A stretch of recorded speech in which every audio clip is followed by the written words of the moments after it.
Okay, so today, oops, that's that. Today we're going to review through the Civil War. We are going to look through lessons 2 and 3. Now, I am not going to read through the pages. I'm just going to highlight the important information that I want you to remember that we have read. Remember, we read all this back in January and talked through it already. So if you have your book, open your book to page 120. You'll see what we have highlighted, and we're just going to do a quick run through on all the different things that we have read about already. So, in this page, what we really emphasized and talked about a lot was the Fugitive Slave Act. Remember, the Fugitive Slave Act, that was that act that made it against the law to help an enslaved person run away, and you had to return the fugitives. This angered a lot of people because they didn't think it was fair, they didn't think it was right. So, people in the Underground Railroad did not stop helping fugitive slaves, and the people in the North refused to obey the law. So this just made it even worse. Okay? So the South wants their slaves back, so they enact the Fugitive Slave Law Act, which puts it against the law to help enslaved people run away. And if you were caught helping an enslaved person run away, then you were thrown into prison for that. Then we also talked about how Ohio people resisted. This is where Uncle Tom's Cabin came in. You actually visited Uncle Tom's Cabin yesterday and got to or 2 days ago, I'm sorry. And I'm forgetting that you're going to see this video on Monday. So you did this last Thursday where you actually got to look around and see Uncle Tom's Cabin. Moving onward, we had the Nebraska-Kansas Act that took place. Lincoln became president. This was another big reason that the South really started to get very upset, is because Abraham Lincoln won the presidency, and Abraham Lincoln made it known at the very beginning he was against slavery, and the South knew as soon as he was going to become president, they were going to lose their opportunities to have slaves. So, due to Lincoln becoming president, the southern states seceded. Secede means that they are leaving or breaking away from something. So, this is where we start having that separation that starts occurring, where now the South wants nothing to do with the North, and instead of being a united country, we now have two separate countries that are starting to form.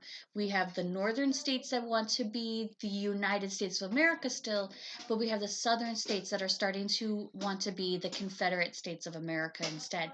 They want to have a separate set of rules and laws and everything that are going on. And so we have the 6 states that first secede, and then we have more that join afterwards. We also talked about these border states where they were between the free and the slave states. For example, Kentucky. Kentucky was still part of the Union, but they were a border state because they still had slavery.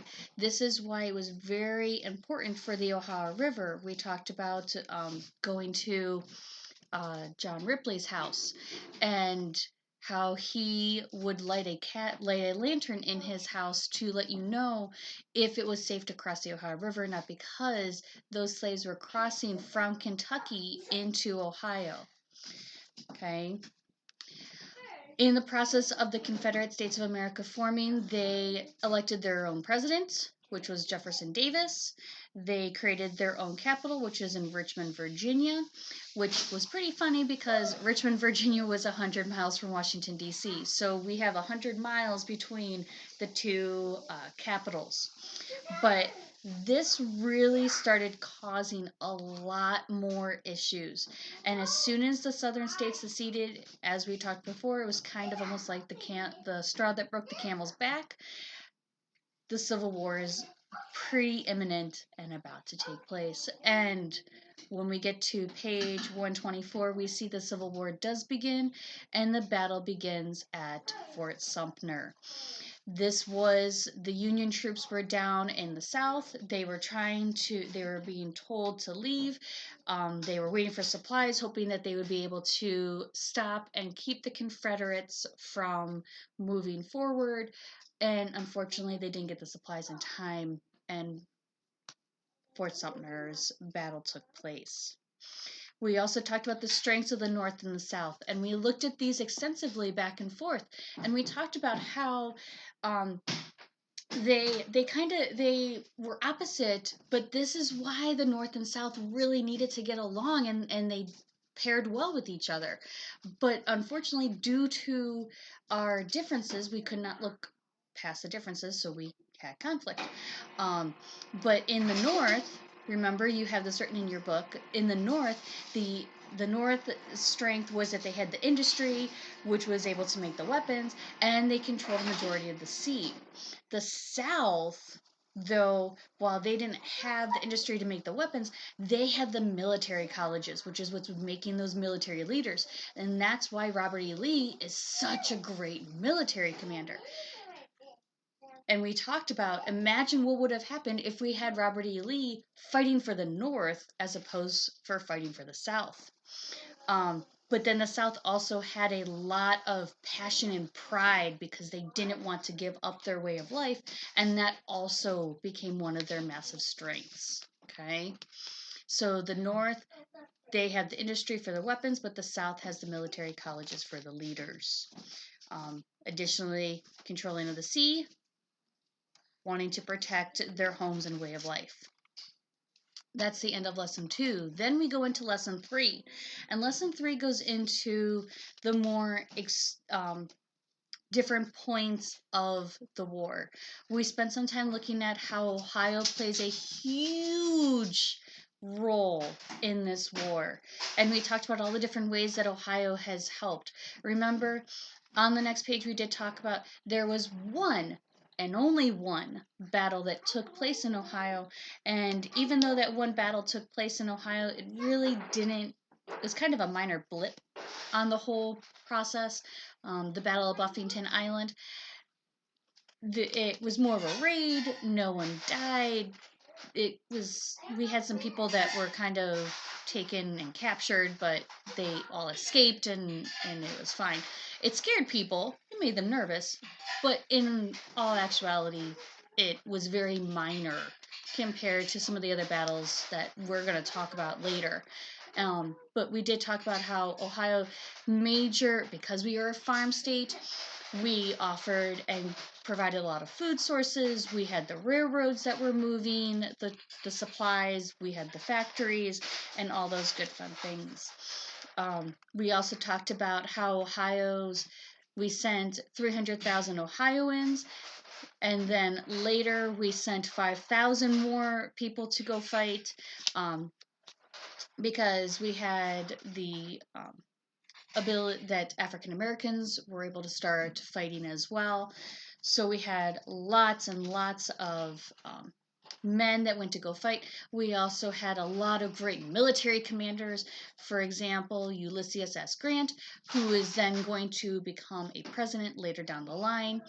We have Rutherford B. Hayes, Benjamin Harrison, William McKinley, all people that become president from Ohio, who also fought and were in the Civil War itself. So lots of great people from Ohio that fought. We talked about Marianne Bickerdike as well, who was one of the famous nurses. This was her herself.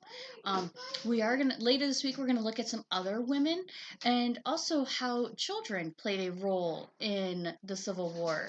So look forward to that in the time to come, later in the week, the days to come.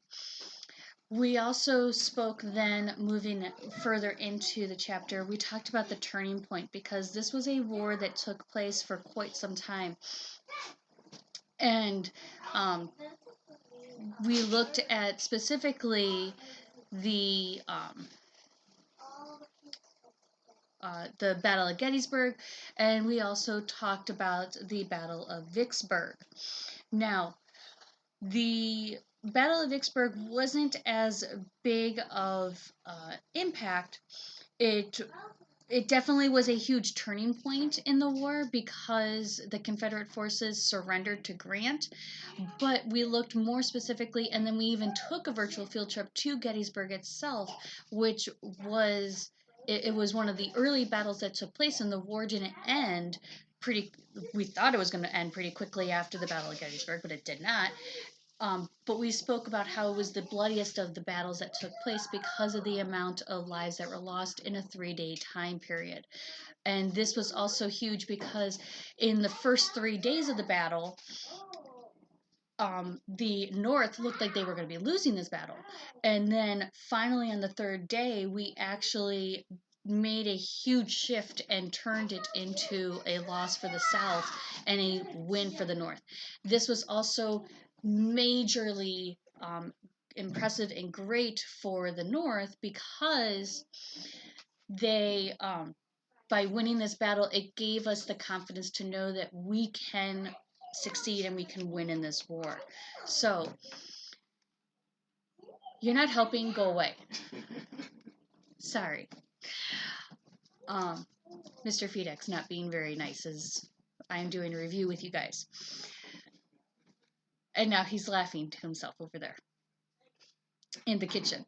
Anyway, moving onward though, after 2 more years of fighting, we gained with Gettysburg and Vicksburg, we gained more confidence in winning, and that changed the Northern's attitude into that we could win this.